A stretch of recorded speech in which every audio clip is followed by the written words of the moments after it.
দুয়ারে কড়া নাড়ছে পহেলা বৈশাখ। নববর্ষের প্রস্তুতি নিয়ে আরো খবর জানাতে বরিশাল থেকে আমাদের সাথে সরাসরি যুক্ত হচ্ছেন সহকর্মী সাইফুর রহমান কিরণ। মিরন, আপনি কি অবস্থা দেখছেন নববর্ষের প্রস্তুতি নিয়ে? শেষ মুহূর্তের প্রস্তুতি কিরকম? অর্থেই আপনি জানেন যে রাত পোহালি আগামীকাল পহেলা বৈশাখ বাংলা নববর্ষ। সেই নববর্ষকে উদযাপন করবার জন্য সারা দেশের মতো বরিশালেও কিন্তু ব্যাপক আয়োজন চলছে।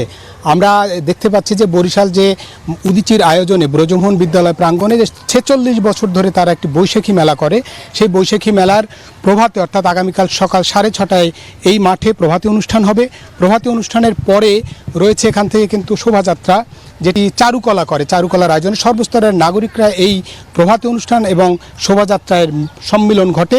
এরপর রয়েছে 3 দিনের বৈশাখী মেলায় আমরা যেমনটা দেখেছি বা জানতে পেরেছি বা আয়োজকরা জানিয়েছেন যে এই মেলায় বরিশালের বাইরের থেকে বিভিন্ন জেলা এবং উপজেলা থেকে পণ্য সামগ্রী নিয়ে উপস্থিত হন এবং হাজার হাজার মানুষ কিন্তু এই মেলার মাঠে থাকেন। সবচেয়ে বড় আয়োজন, বরিশালের সবচেয়ে বড় আয়োজনও এটি এবং এই আয়োজনের সবশেষ পর্যায়ের যে কাজ সেগুলি এখন কিন্তু চলছে। আমরা দেখছি যে স্টল নির্মাণ কাজ শেষ হয়েছে, এখন যে মঞ্চ সজ্জার যে কাজটি সেটি চলতেছে, হয়তো রাতের মধ্যে সেই কাজটাও শেষ হয়ে যাবে। আগামীকাল সকাল 6টায় নগরের যে বা অর্থাৎ নগর প্রশাসক তিনি এই মেলার উদ্বোধন করবেন, আমরা যেমনটা জানতে পেরেছি, এবং শোভাযাত্রার উদ্বোধন করবেন।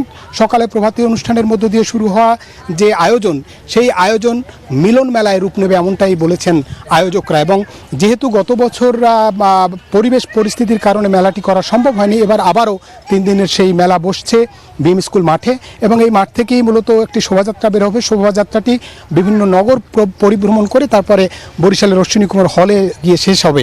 এবং মেলার যে সার্বিক আইনশৃঙ্খলা পরিস্থিতি নিয়ে আমরা প্রশাসনের সঙ্গে কথা বলেছি, তারা যেমনটা পুলিশ প্রশাসন বলেছেন, মেলার সার্বিক অর্থাৎ প্রভাতী অনুষ্ঠান সহ মেলার সার্বিক নিরাপত্তায় তারা ব্যবস্থা গ্রহণ করেছেন। সব মিলে যদি বলি যে 3 দিনের যে আয়োজন, সেই আয়োজনের নিশ্ছিদ্র নিরাপত্তা নিশ্চিত করেছে প্রশাসন।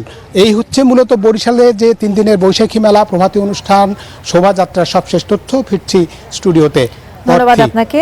নববর্ষের প্রস্তুতি নিয়ে আমাদেরকে জানাচ্ছিলেন সহকর্মী সাইফুর রহমান মিরন।